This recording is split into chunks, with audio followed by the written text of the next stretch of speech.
ओम शांति। कौन बनेगा पद्मा पदमपति? इसमें हम मुरली का मंथन करते हैं। सभी बनेंगे इस मुरली का मंथन करके या बाद में सुन के पद्मा पदमपति।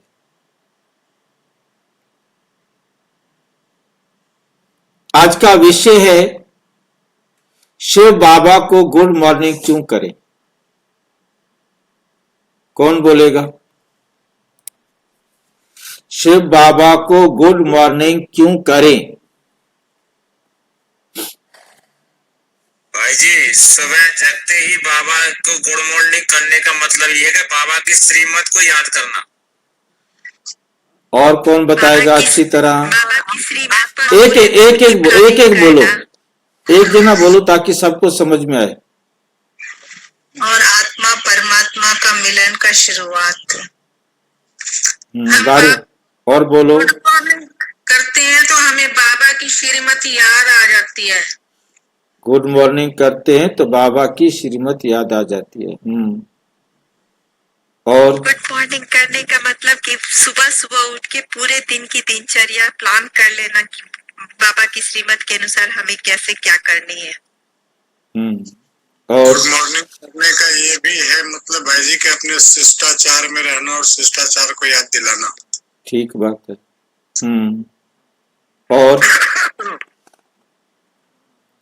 और किसी को बोलना है? चलो। बाबा की शिक्षाओं को याद करना। बाबा की शिक्षाओं को याद करना।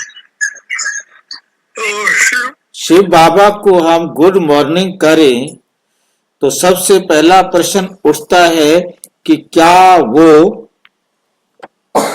सुनता है?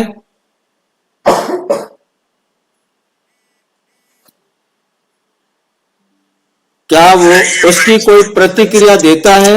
इस पर कौन बताएगा? नहीं, बाबा कोई ना सुनता है ना कोई प्रतिक्रिया देता है। उस बाबा का ज्ञान ही को ही हमको धारण करना, ज्ञान ही जी हमें तो फील होता है ना उन चीजों का। हाँ जी, जिससे टाइम में गुड हैप्पीनेस आता है, हैप्पीनेस आता है कि बाबा हमें भी देख रहा है, हमें भी गुड मॉर्निंग कर रहा है। हमें जब बाबा को देखकर गुड मॉर्निंग करते हैं तो हमें फील होता है कि बाबा हमें देख रहा है, बाबा हमारे को गुड मॉर्निंग कर रहा है। एकांत में हैप्पीनेस आता है, आत्मा को खुशी होती है। हमें अपनी हर बात का हल निकालना। अच्छा, जब तक हम भक्ति मार्ग में थे तो हमें एकांत का मतलब मालूम ही नहीं। और कौन बताएगा? सेल्फ माइंड सेट करना है। हाँ जी, सेल्फ माइंड सेट करना है। हमने सेल्फ माइंड जो है ना सेट करना है।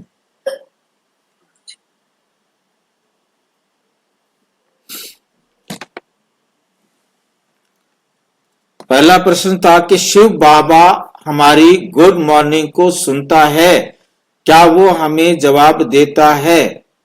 तो शिव बाबा यदि सबकी गुड मॉर्निंग को सुनने लगे तो फिर जो है ना सारे के सारे 3 बजे 4 बजे गुड मॉर्निंग शिव बाबा, गुड मॉर्निंग शिव बाबा, तो कैसा लगेगा उसको? नंबर 1। नंबर 2 आता है कि शिव बाबा के पास कान है ही नहीं, बिना शरीर के शिव बाबा भी कुछ सुन नहीं सकता, शिव बाबा बिना शरीर के कुछ बोल नहीं सकता। और फिर कैसे फिर हमारी बात को वो सुनेगा और कैसे वो हमारी बात को बोलेगा? अमृत वेला ब्रह्मा के साथ होते हैं ना भाई जी। हाँ जी, अमृत वेला ब्रह्मा बाबा के साथ होते हैं ना शिव बाबा। शिव बाबा ब्रह्मा बाबा के सूक्ष्म आकार के साथ होते हैं और वो सबको देखते हैं। ठीक है। जब उनको देखना हो तो देखने में कितना टाइम लगता है उनको? यदि वो राउंड लगाते हैं तो कितनी देर में राउंड लगाते हैं? 1 सेकंड में, 1 सेकंड में। उन्हें देखना हो तो उन्हें देखने में कोई समय नहीं लगता, परंतु बाबा ने बताया ना कि ऑटोमेटिक टीवी है उनके पास, सब हाँ, देख लेते हैं। बिल्कुल बिल्कुल, बाबा के पास ऑटोमेटिक टीवी है जिस पर बाबा देख लेते हैं, परंतु हमें आज बहुत ध्यान से इस विषय पर मनन चिंतन करना है कि बाबा क्या वास्तव में देखते हैं।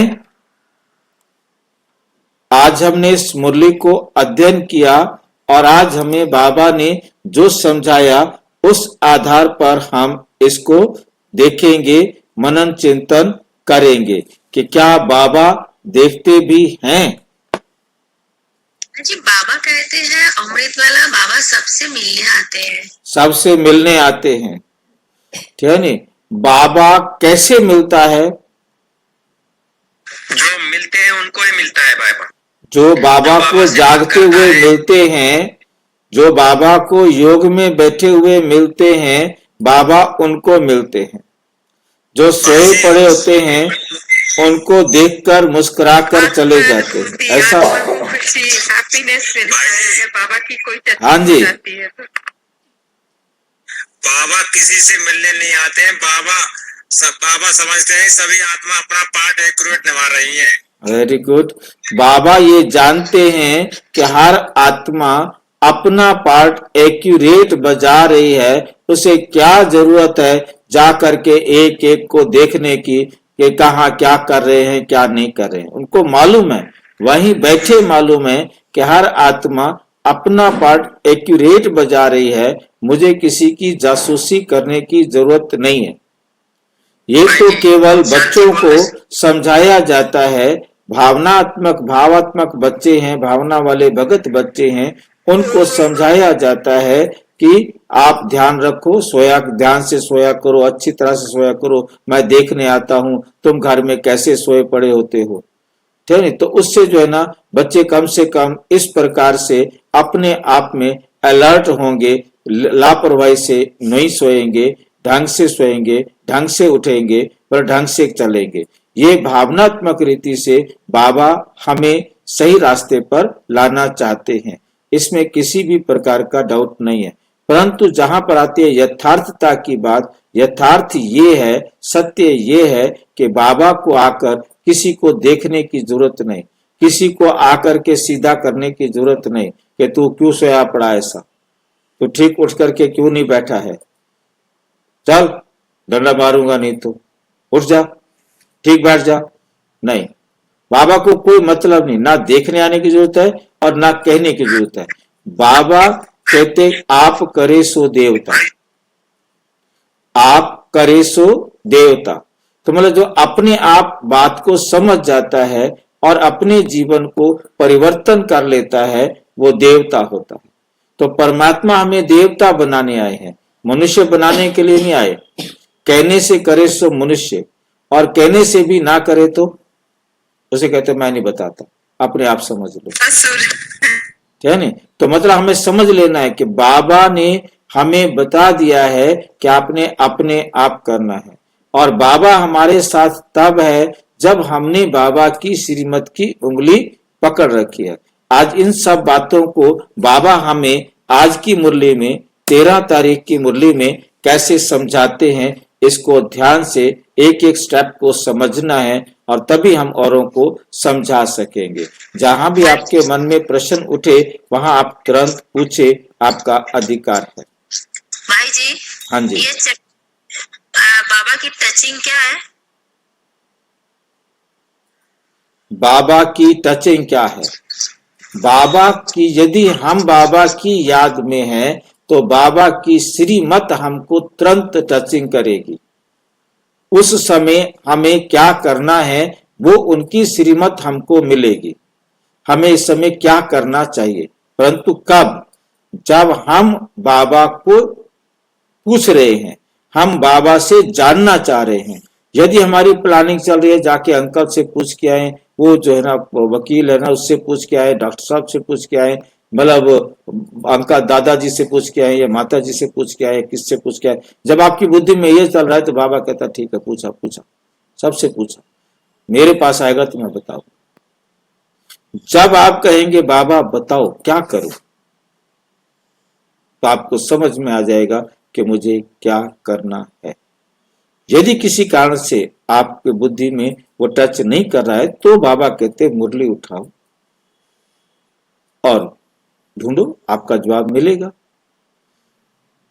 ठीक है कि नहीं? तो मेन बात आती है। हाँ जी भाई जी, हाँ जी, टचिंग का मतलब ये है कि जैसे कोई चीज जब समझ में आनी है, जब वो समय आ जाता है, जब समझ में आएगी, उसी को ही टचिंग कहते हैं। टचिंग भाई तभी होगी ना जब हम फ्री माइंड होकर के किसी बात को समझने की कोशिश करेंगे। अब यदि कोई सोचे कि मेरी समस्या आ गई है और वो मुरली उठा के फटाफट 10 मिनट में ऐसे देख के पढ़ दे, मेरे को तो कुछ समझ में नहीं आ रहा, क्योंकि टेंशन में है ना, वो उसको पढ़ ही नहीं रहा। अब हम मुरली को अच्छी तरह से यदि ध्यान से हमारा पूरा ध्यान मुरली में होगा तब हमें समझ में आएगा। अब क्या होता है कि मेरा भी ध्यान मुरली में नहीं होता, कई बार बातें सारी निकल जाती हैं, समझ में नहीं आती है, क्योंकि मेरी बुद्धि कहीं और सोच रही है, कुछ और सोच रही है। तो उस समय मुझे क्यों टचिंग होगी? जब मैं एकदम फ्री माइंड होकर के मुरली को केवल समझने के लिए, मुरली को क्या बाबा कह रहा है उसको समझने के लिए पढ़ेंगे, तब हमें समझ में आएगी, अदरवाइज हमें समझ में नहीं आएगी। तो इसलिए हम आज मुरली को इस प्रकार से ध्यान से समझेंगे ताकि कुछ और भी राज निकले। शायद ऐसा विश्व का मालिक बनाने वाला, पतित से पावन बनाने वाले बाप के साथ बहुत लव होना चाहिए। सवेरे सवेरे उठने से ही पहले पहले शिव बाबा को गुड मॉर्निंग करना चाहिए। शिव बाबा को उठने से पहले और कोई काम नहीं करना है। उठने से जैसे ही आपकी आंख खुली तो पहला काम क्या होगा हमारा? शिव बाबा को गुड मॉर्निंग करना चाहिए। बोलने की मनाही नहीं है। शिव बाबा गुड मॉर्निंग कहने से हमारा कोई खराब नहीं हो जाएगा मुंह, बोले, परंतु यथार्थ समझ करके बोले। ठीक है नहीं कि हमने शिव बाबा गुड मॉर्निंग सुनाने के लिए नहीं, जोर से बोलने की जरूरत नहीं है कि पड़ोसियों को भी पता लग जाए कि शिव बाबा को गुड मॉर्निंग कर रहा है और उसके बाद दुनिया के झमेले में हम फंस जाए। नहीं, बस शिव बाबा गुड मॉर्निंग बड़े मन से करने, हमारी दिल की आवाज को बाबा सुनता है। दिल से गुड मॉर्निंग वो करेगा, याद रखे, जैसे वो बाबा के साथ सोया होगा। जो सोया गैरेज में था वो बाबा को सवेरे उठकर गुड मॉर्निंग नहीं कर सकता। गैरेज में सोना माना शरीर में सोना, गाड़ी में सोना। गाड़ी में सोना माना देह भान में सोना, देह अभिमान में सोना। रात को टीवी देखते हुए सोना, रात को परिवार के लोगों के साथ बातें सुनते करते सोना, या संसार की बातें सोचते हुए सोना। इसलिए बाबा ने हमें एक डायरेक्शन दिया है कि सोने से पहले मेरी याद में बैठो। मेरी याद में बैठने का मतलब चाहे मुरली पढ़ो चाहे कुछ करो, किसी भी तरीके से मेरी बातों को याद करो, मेरी डायरेक्शंस को याद करो। और सबसे अच्छा ये रहता है कि आप रात को बाबा को सारा सुनाओ कि बाबा आज मैंने ये कार्य आपकी श्रीमत के अनुसार किया और ये कार्य तो नहीं हो पाया, इस पर मैं आगे अटेंशन दूंगा। वायदा करेंगे और सवेरे उसी टॉपिक पर अपने आप को समझाएंगे। रात को बिल्कुल जो कमियां रह गई हैं वो भी बता करके अपना आगे के लिए अपने आप को संभालने मैंने करना है, बाबा से प्रॉमिस करके सो जाए। तो आप निश्चिंत हो जाओ और उसके बाद सवेरे उठ करके वो बातें आपको तुरंत सामने आएंगी कि आज कल ये बातें मेरी पूरी नहीं हुई थी, उनको मैंने पूरा करना है और बाबा की श्रीमत के अनुसार करना है। सवेरे आंख उठते ही सबसे पहले गुड मॉर्निंग करते ही वही गुड मॉर्निंग करेगा ना जो बाबा के साथ सोया था। उसको याद भी क्या आएगा? वो बातें याद आएंगी जो अभी आपकी अधूरी रह गई हैं, और उनको बाबा की श्रीमत से बैठ करके सोल्व करो। अपने आप को तर्क दो, अपने आप को समझाओ कि ये मुझे करना है। ये है गुड मॉर्निंग करना, क्योंकि बाबा की श्रीमत पर शुरू हो जाओ। अब आपको बाबा याद आ गया है, दुनिया का कोई काम आपके पास मॉर्निंग में है नहीं, उसके आधार पर अपने मन को मन मना भव करने के लिए शुरू हो जाओ बस। अब बाबा क्या कहते हैं पहली लाइन के अंदर, गुड मॉर्निंग अर्थात याद करेंगे तो, अर्थात याद करेंगे अर्थात मेरी श्रीमत पर चिंतन मनन करना शुरू करेंगे, मेरी श्रीमत पर चलना शुरू करेंगे। मतलब याद करने का मतलब यह है मेरी श्रीमत पर चलना। गुड मॉर्निंग खाली गुड मॉर्निंग नहीं है, गुड मॉर्निंग उसके बाद जो है ना नहाना धोना खाना पीना दुनिया भर के झमेले और बातचीत, no and never. Good morning करो, गुड मॉर्निंग कोई गलत बात नहीं है, पर तो गुड मॉर्निंग के का मतलब समझ लो कि अब मैंने हर कार्य बाबा की श्रीमत के अनुसार करना है, तो बहुत खुशी में रहेंगे, तो बहुत खुशी में रहेंगे। खाली गुड मॉर्निंग से खुशी नहीं मिलेगी, बाबा को गुड मॉर्निंग की जरूरत नहीं है, बाबा को जरूरत है कि हम बाबा की श्रीमत पर हर कार्य बस उठते ही करना शुरू कर दें, मौका नहीं दे कि कोई और बात बीच में आए जो हमें बाबा से बात ही ना करने दे, सवेरे सवेरे उठ करके ही हमें बाबा से दूर ले जाए, ऐसी कोई बात हमारे सामने ना आ जाए, उसको आने ही नहीं देना है। इसलिए बाबा के साथ सोना है। बच्चों को अपने दिल से पूछना है, हम सवेरे उठकर कितना बेहद के बाप को याद करते, कितना याद करते हैं बेहद के बाप को।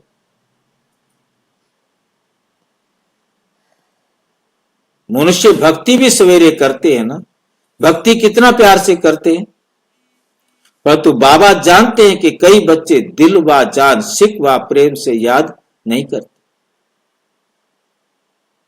मुसीबत के मारे उठ के बैठ जाते हैं। बाबा ने कहा है ना उठना, रात को नींद पूरी होनी है, उठ के बैठ गए, क्या कर रहे हो, क्यों उठे हो? बाबा ने नहीं कहा कि सवेरे इतना जल्दी उठो, या तो जल्दी सो जाओ फिर जल्दी उठो, और जल्दी नहीं सो सकते हो तो कम से कम 5 घंटा नींद करके फिर उठो, हार्ड वर्किंग है तो 6 घंटा नींद करके उठो, फिर आधा पौना घंटा रेस्ट दिन में जरूर करें। 6 घंटा शरीर को रेस्ट देना कंपलसरी है, ये बात अपनी बुद्धि में रखें। ये 6 से 8 घंटा, और 8 घंटा से ज्यादा भी नहीं, 8 घंटा से ज्यादा भी देना शरीर के लिए हानिकारक है, और 6 घंटा से कम देना भी शरीर के लिए स्वास्थ्य के लिए हानिकारक है। ये बात अपनी बुद्धि में अच्छी तरह रखना है। बाबा को याद करो, बाबा को याद करने के लिए कोई जरूरी नहीं कि आप 3 बजे उठकर करो या 4 बजे उठकर करो, परंतु ये नींद जरूर करो। या तो जल्दी सो जाओ, लेट सोए हो तो इतनी नींद जरूर करो, उसके बाद फ्रेश होकर के आप उठो, और बैठकर करना चाहते हो बैठकर करो, सैर करते हुए करना चाहते हो सैर करते हुए करो, काम करते हुए करना चाहते हो काम करते हुए करो, परंतु बाबा की आपकी बुद्धि जो है वो बाबा के साथ लगी हो, आप हर बात को बाबा के साथ कर रहे हो, बाबा की श्रीमत के अनुसार कर रहे हो। आपका देखना, आपका बोलना, आपका उठना, आपका कर्म करना बाबा की श्रीमत के अनुसार हो, ठीक है कि नहीं? तो बाबा याद है। दिल व जान, दिल माना मन बुद्धि और संस्कार, तीनों बाबा की याद में, बाबा की श्रीमत पर चल रहे हैं। जान प्राण से एकदम, और कोई बात ही नहीं, जान से प्यारा बाबा है तो उसको जो है ना जान सिख चाहत, बहुत लंबी इच्छा के बाद भगवान मिला है हमें पढ़ाने के लिए, तो हम उसे कैसे याद करेंगे बताओ? कितना प्रेम से उसको याद करना चाहिए, नहीं करते। सवेरे उठ बाबा से गुड मॉर्निंग करें, ज्ञान के चिंतन में रहे। अब क्लियर हुआ कि गुड मॉर्निंग करते ही वो जोर से बोलने की नहीं है, मन में ही गुड मॉर्निंग करना है। बाबा को आपके संकल्प सुनाई देते हैं, पड़ोसी की नींद खराब करने की जरूरत नहीं है।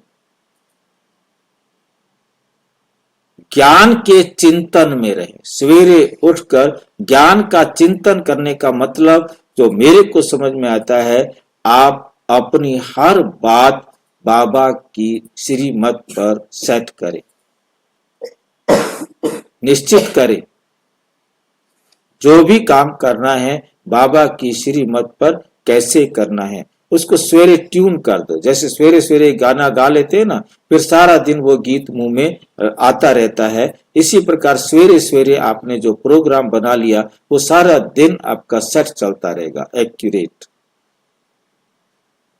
तो खुशी का पारा चढ़े बाप से गुड मॉर्निंग नहीं करेंगे तो पापों का बोझा कैसे उतरेगा। अब पापों का बोझा गुड मॉर्निंग करने से नहीं उतरेगा। गुड मॉर्निंग का मतलब है बाबा की श्रीमत पर बैठकर मन मना भव करेंगे, हर बात को उसी अनुसार करेंगे, बाबा की श्रीमत पर चलेंगे। गुड मॉर्निंग कर नहीं करेंगे तो पापों का बोझा कैसे उतरेगा। इस लाइन पर यदि आप ध्यान से देखें, गुड मॉर्निंग करने से हमारा कोई पापों का बोझा नहीं उतरेगा। गुड मॉर्निंग का मतलब है बाबा की श्रीमत पर मनन चिंतन करने से, श्रीमत पर चलने से ही हमारे पापों का बोझा उतरेगा। मुख्य है यही, मुख्य है ही याद। मतलब गुड मॉर्निंग का मतलब है मेरे को याद करना, खाली गुड मॉर्निंग नहीं। ये बात बहुत अच्छी तरह अपनी बुद्धि को हम समझा दें। जैसे हम अपने मम्मी पापा को गुड मॉर्निंग करते हैं, ऐसे शिव बाबा गुड मॉर्निंग, हो गया हमारा काम। हमने बाबा को रोज गुड मॉर्निंग करते। क्या क्यों किया गुड मॉर्निंग, क्या जरूरत थी उस गुड मॉर्निंग करने की। बाबा को रिस्पेक्ट चाहता है कि आप मेरे को रिस्पेक्ट दो। वो मान अपमान इन सब से परे है। उसे कोई जरूरत नहीं कि आप इस प्रकार की उसको रिस्पेक्ट दें। उसको रियल रिस्पेक्ट चाहिए।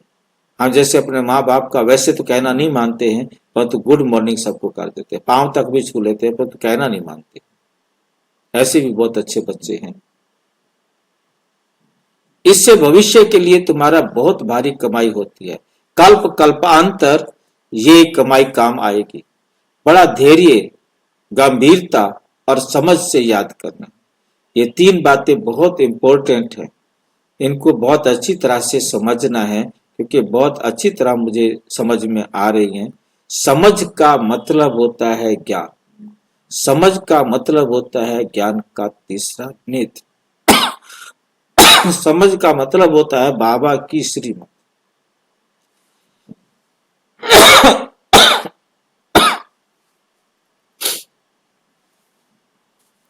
तो हमें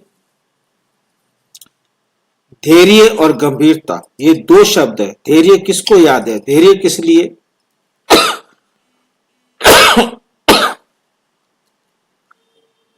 धैर्य का क्या मतलब है और गंभीरता का क्या मतलब है। भाई ध्यान का मतलब है कि कोई किसी ने कुछ कहा है, तुरंत रिप्लाई नहीं करना है। तो समझ के बाबा की श्रीमत के अनुसार रिप्लाई करना है। धैर्य का मतलब कोई भी बात आई है, परिस्थिति आई है, समस्या आई है, कोई बात नहीं, पहली बार तो ना आई है, हर कल्प आती है, आ गई है ना। अब इसका मुझे रिप्लाई देना, ये मेरा पेपर है। कोई भी परिस्थिति आई है उसको ऐसे एक्सेप्ट करना है कि ये मेरा पेपर है।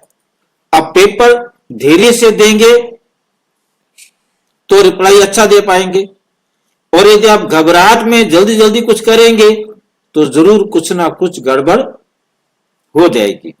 तो इसलिए कोई भी परिस्थिति आई है उसको लो कि ये मेरा पेपर है। अब उस पेपर के लिए जवाब देना होता है तो सोच समझ के देना होता है ना। भाई जी शांति से सोचो। मेरा कहेंगे, सब्र कहेंगे। क्या हुआ? सब्र कहेंगे, धीरज कहेंगे। धीरज से, गंभीरता से, फिर उसका जवाब बड़ी गंभीरता से देना है, धीरज से उस परिस्थिति को एक्सेप्ट करना है और उसका रिप्लाई बड़ी गंभीरता से, सीरियस होकर के, समझदारी से देना है, जो बाबा की श्रीमत है। समझ माना बाबा की श्रीमत, बाबा की श्रीमत के अनुसार बहुत अच्छी तरह से सोच समझ करके, गंभीरता से, हल्के से नहीं। भाई पेपर है, और ये पेपर भी किस चीज का है? परम धाम में जाने का। एक एक पेपर मेरे को अगली क्लास में ले जाएगा और परम धाम की क्लास में मुझे पहुंचना है, मुझे हर पेपर में पास होना है। इतना अटेंशन अपने ऊपर देना है। कितनी बात समझे, 3 शब्द और तीनों में वंडरफुल जो है ना राज छिपा हुआ है कि हमने वो जो भी परिस्थिति आई है, जो भी बात आई है, उसको बड़े आराम से लो और गंभीरता से उसका जवाब दो बाबा की श्रीमत के अनुसार।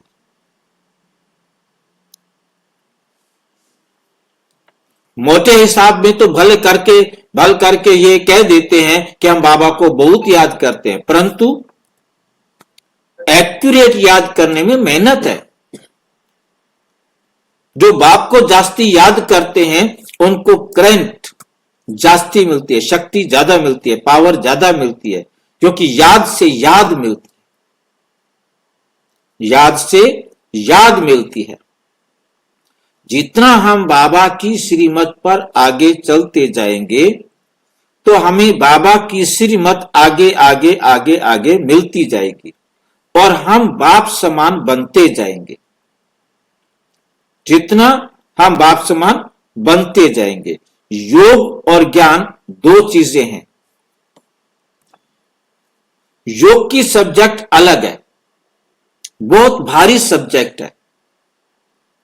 योग से आत्मा सत्व प्रधान बनती है, याद बिना सत्व प्रधान होना असंभव है। अच्छी रीति प्यार से बाप को याद करेंगे तो ऑटोमेटिकली करंट मिलेगी, हेल्दी बन जाएंगे। करंट से आयु भी बढ़ती है। बच्चे याद करते हैं तो बाबा भी सर्च लाइट देते हैं। सर्च लाइट क्या होती है? बाबा भी सर्च लाइट देते हैं। जो आप खोज रहे हैं, जो आप ढूंढ रहे हैं, वो आपको मिल जाएगा। तब जब आप बाबा को याद करेंगे, जिसको टचिंग कहेंगे, मतलब आप बाबा की याद में जो भी आपकी समस्या होगी उसका समाधान आपको दिखाई देगा, समझ में आएगा कि ऐसा करूं तो ये समस्या ठीक हो जाएगी, जब हम बाबा की याद में होंगे। हाँ जी, हाँ जी। याद से याद मिलना मतलब बाबा कह रहा है जैसे करना। याद से याद मिलना माना जैसे बाबा होते तो वो कैसा करते, हम वैसा कर रहे हैं। तो अगले स्टेप पर हमें क्या करना है? बाप समान हम आगे बढ़ते जाएंगे, बाप समान बनते जाएंगे। भाई जी योग का सब्जेक्ट बताओ ना जरा, पीछे की लाइन जो गई है ना, योग का सब्जेक्ट ये बोल के बाबा ने बोला। योग की सब्जेक्ट अलग है, बहुत भारी सब्जेक्ट है। योग से ही आत्मा सत्व प्रधान बनती है। अब क्या होता है कि भारी दुनिया वालों ने बना रखा है। अब दुनिया वाला किचड़ा हमारी बुद्धि में भी भरा हुआ है। योग का मतलब हम समझते हैं कि आसन लगाकर बैठना है, हम अकड़ करके बैठना है, पता नहीं क्या क्या करना है। बाबा ने इसलिए बाबा कहते इस योग को याद कर दो, याद को, योगी मत को, एक मुरली में समझाया। तो योग का सब्जेक्ट भारी सिर्फ दुनिया वालों के हिसाब से है, हमारे ज्ञान के हिसाब से कोई भारी नहीं है। यथार्थ याद में तो बिल्कुल हल्का है। हमने करना क्या है? सिर्फ एक बाबा की श्रीमत पर चलना है, बस ये याद है। उसको हमने भारी क्या कर दिया? टाइम पर आना, लाइन में बैठना, एकदम। अरे भाई बाबा कहते सहज है और आप उसको कर रहे हो टफ। कोई टफ करने की जरूरत नहीं है। आप सड़क पर हो तो बाबा की याद में हो, आप पार्क में हो तो भी बाबा की याद में हो, आप टॉयलेट में हो तो भी बाबा की याद में हो, आप बेड में हैं तो भी बाबा की याद में। परंतु ये है कि आप बाबा की श्रीमत के अनुसार चल रहे हो तो। बाकी आप उठ के वहां आकर बैठ गए हो तो क्या फायदा है उससे? आप वहां आकर गीत सुन रहे हैं तो आपको क्या मिल रहा है? आप वहां आकर के दुनिया को देख रहे हैं, क्या कर रहे होंगे, ये पता नहीं क्या कर रहे होंगे, ये सारे क्या कर रहे हैं, या उधर अरे वो तो सोया पड़ा है, अरे वो झुटके ले रहा है, वो क्या। कई लोग ऐसे बैठ करके देखते रहते हैं। और ये सारी कहानियां मुझे सुनाने की जरूरत नहीं है, आप समझ जाइए कि मेन बात है कि योग को टफ नहीं करना, योग को सहज करना है। आप जहां हैं, जैसी हालत में हैं, आप चाहे हॉस्पिटल में बेड पर हैं, आप बीमार हैं, आपको क्या मतलब, बीमार है तो शरीर बीमार है ना। मैं तो अपने आप को बाबा की श्रीमत पर मन मना भाव कर रहा हूं ना, मैं उस हालत में अपने आप को खुश कर रहा हूं ना, संतुष्ट हूं ना, मेरी संतुष्टता में तो कोई परेशानी नहीं है। मैं सड़क पर पड़ा हूं, शरीर जख्मी है, मैं संतुष्ट हूं ना, मैं संतुष्ट हूं कि नहीं हूं? मैं संतुष्ट हूं तो बाबा याद है, इतना सहज है ये। क्योंकि हमें प्रैक्टिकल बनना है, प्रैक्टिकल याद करना है उसको।